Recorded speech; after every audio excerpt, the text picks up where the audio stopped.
அன்பையும் அரவணைப்பையும் சிரிப்பையும் களிப்பையும் கொண்டாட்டத்தையும் குதூகலத்தையும் உள்ளடக்கியது வீடு. நம் தாய் தந்தையை விட நம்முடைய நலம் விரும்பிகள் இந்த உலகத்தில் யாருமில்லை என்பதை உங்கள் பிள்ளைகளுக்கு நிரூபியுங்கள்.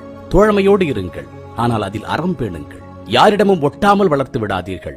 அப்படி வளர்த்துவிட்டால் பின்னாளில் அவர்கள் ஓரம் கட்டக்கூடிய முதல் நபர்கள் நீங்களாக தான் இருப்பீர்கள். இதற்கெல்லாம் எனக்கு நேரமில்லை என்று நீங்கள் கூறுவீர்கள் என்று சொன்னால் குடும்பம் என்ற கட்டுக்குள் வராதீர்கள், பிள்ளைகளை பெற்றுக் கொள்ளாதீர்கள். ஆனால் ஒரு தனி மனிதனாக நீங்கள் எவ்வளவு பெரிய சாதனையாளராக இருந்தாலும் குடும்பம் என்ற கட்டமைப்பை உங்களுக்கு உருவாக்குவதற்கு இயலவில்லை என்று சொன்னால் உங்களது வாழ்க்கை அர்த்தமற்றது என்பதையும் புரிந்து கொள்ளுங்கள். ஆங்கிலத்தில் ஹோம் ஹவுஸ் என்று 2 சொற்கள் உண்டு. பொருட்களை வைக்கும் இடத்திற்கு வேர்ஹவுஸ் என்று பெயர். ஒவ்வொரு நாளும் உணவுக்காக நூற்றுக்கணக்கான உயிரினங்களை கொன்று வைக்கின்ற இடத்திற்கும் ஸ்லாட்டர் ஹவுஸ் என்றுதான் பெயர். ஆனால் ஹோம் என்பது அப்படி அல்ல. அது அன்பால் உருவாக்கப்பட்டது, பாசத்தால் பிணைக்கப்பட்டது. நீங்கள் வைத்திருப்பது ஹோமா ஹவுஸா என்பதை முடிவு செய்து கொள்ளுங்கள். வாழ்க்கை என்பது மிக அழகானது. அதை மேலும் மேலும் எவ்வளவு அழகாக மாற்ற முடியும் என்பது உங்களது சிந்தனைகளில், செயல்பாடுகளில் தான் இருக்கின்றது. சிந்திப்போம். மற்றொரு பதிவில் சந்திப்போம். தமிழனாய் பிறந்தேன் என்ற பெருமையுடன் விஜய் சீதாராமன்.